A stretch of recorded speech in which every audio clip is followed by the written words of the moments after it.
That's the guy who tried to kill the bubble boy! Get him!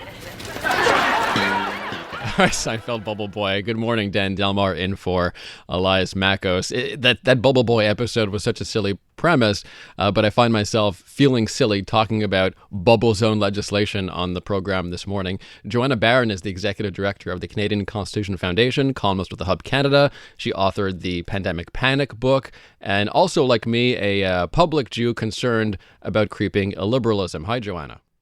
Hi, Dan. How are you doing? Good. How are you?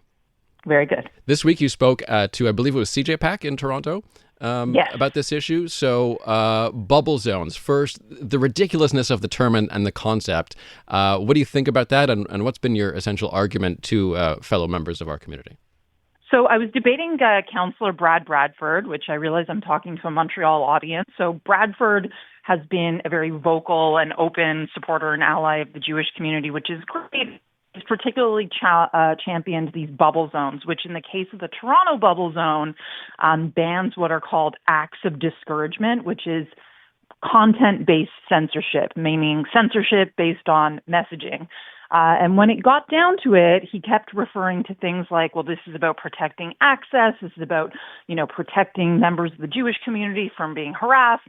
And I had to repeatedly remind him that those things are already criminalized.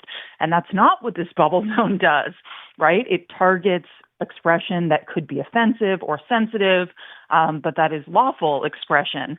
He definitely has his constituencies, and there's definitely a lot of fear in the community, but I don't think that our community is safer by bringing in a new speech ban. I think that we need to, if there are problems with enforcement, which it sounds like there are, we need to look at why that is and, focus on directing law enforcement to deal with that. On the contrary, I don't think it's good for the Jewish community. It's not good for the Muslim community here in Canada. I think, on the contrary, it actually will encourage more harassment against Jews. The historical precedent, of course, being Weimar Germany. I'm not going to go on about that example, but the general premise is that when you engage in large-scale censorship, it just doesn't work ever, because you're creating free speech martyrs, and those martyrs go on to become, very aggressive critics of the government. And, you see how these little gestures, while, well-intentioned, can really contribute to decaying of democracy. Yeah, absolutely. It creates martyrs out of bigots. That's exactly what I said at the debate. How do we get this message through? Because it seems like there aren't a lot of people who are opposing this. Has the government, based on what you've seen or heard of the legislation, have they heard any of the criticism from your group or any traditionally liberal critics? Well, so I don't think in the case of Toronto or Vaughan, which is an area just outside of Toronto, I think they're pretty much dug in. I did want to talk a little bit, though, about the federal proposed bubble zone, which does sound they've understood some of the criticism. And you may be surprised to hear, I think this is a huge improvement. And they're finally getting the message that you can't criminalize lawful conduct on public roadways. In Toronto, there are 3,600 different buildings across the city that could be eligible for these bubble zones. So you could really just imagine this absurd patchwork of no-go zones. And instead, it sounds like, to my, pleasant surprise, the Carney government is focusing on criminal conduct. We can talk about whether the laws are redundant or not. Some of them probably are. And they're not focused on, creating safe no-go zones. Okay, so they're just sort of reinforcing, I suppose, would it be harassment laws, hate crime laws? Well, so what's been proposed, it would do three main things. And this is just what's been reported. We haven't seen the actual law yet. First, it would create a new intimidation offense. So that would criminalize trying to scare people away from entering religious or cultural buildings.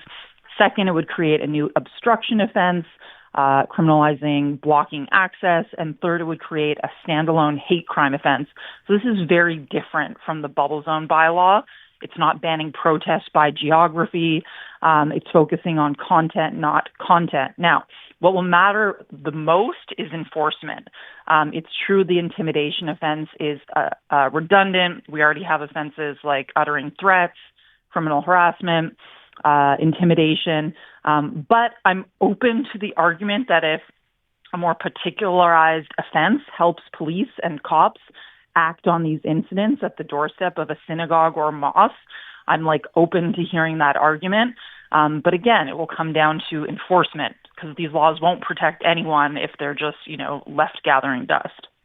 And we're obviously we're not insensitive as Jews to what's happened since the October 7th terrorism attack and the local impact, vandalism. We had one beating in Montreal recently, bullets fired, et cetera, et cetera.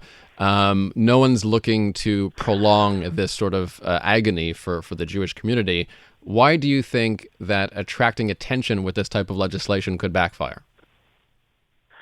You mean the federal legislation or the bubble zone legislation? The federal bubble zone legislation, or whatever I guess is left of the federal bubble zone legislation. Well, so like I said, I think that remains to be seen. I'm a constitutional lawyer. I'm not a law enforcement expert.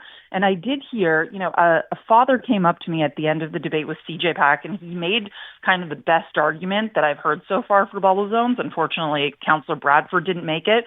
He said, I'm a single parent. My kids go to a Jewish school right at Bloor and Spadina in downtown Toronto. And it just happens that there's an MP's office close to there. So there's constant pro-Palestine protests to the point where my kids are scared to go to school. They can't get in school. And, the school doesn't have resources to really manage this all the time. And it's just nothing happened until the bubble zone law came in, and then cops could just enforce a clear rule. Like, you have to, if you want to protest, do it on that side of the street. You have to be 50 meters away.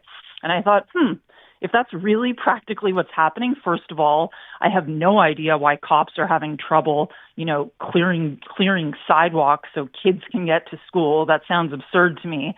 But what if you're saying is, in practice, this helps, then I'm kind of open to that. And it suggests to me that there is an enforcement problem.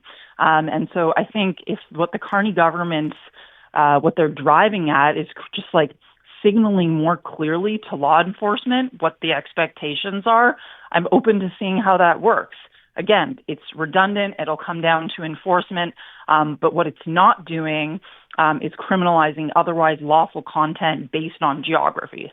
Mm-hmm. Well, that's certainly some progress anyway, because if we have some municipal leaders here in Montreal who are making similar arguments to Councillor Bradford to inject a lot of culturally specific elements to these laws and to make them more severe, and they're using the term bubble zones, which I think is kind of silly. Why can't politicians just encourage police to apply existing laws more harshly? I mean, more seriously. I honestly think that would take more courage.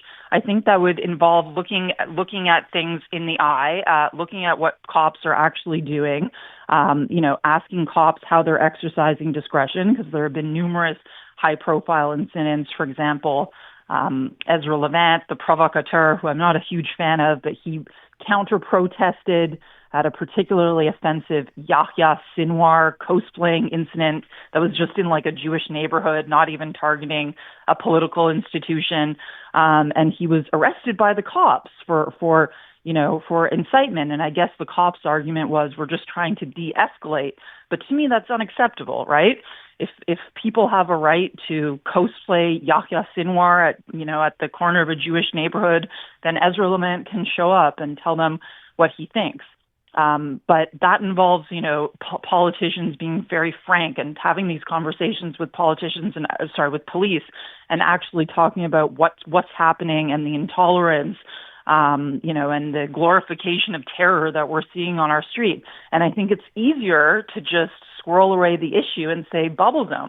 So Olivia Chow, the mayor of Toronto, I made this point and it really got under Bradford's skin. She wasn't willing to come to the walk to Israel. She hasn't been willing in any way to, visibly stand with Toronto's Jewish community, but she was willing to get behind the bubble zone legislation. So that tells you something, right? Joanna Baron, Executive Director of the Canadian Constitution Foundation, columnist with the Hub Canada, author of the Pandemic Panic book, and I would add one of Canada's great free speech champions. Thanks, Joanna. Thanks, Dan. Pride is like love. You feel it in your heart. iHeartRadio, Canada's #1 streaming app for radio and podcasts, including iHeart Pride Canada, your favorite hits, and must-have party bangers, plus personalized and curated playlists like Back in the Day Pride. Come together, celebrate love. Take Pride with you, anytime, anywhere. Just ask your smart speaker to play iHeart Pride Canada. Stream us on your phone or listen now at iHeartRadio. iHeartRadio.ca.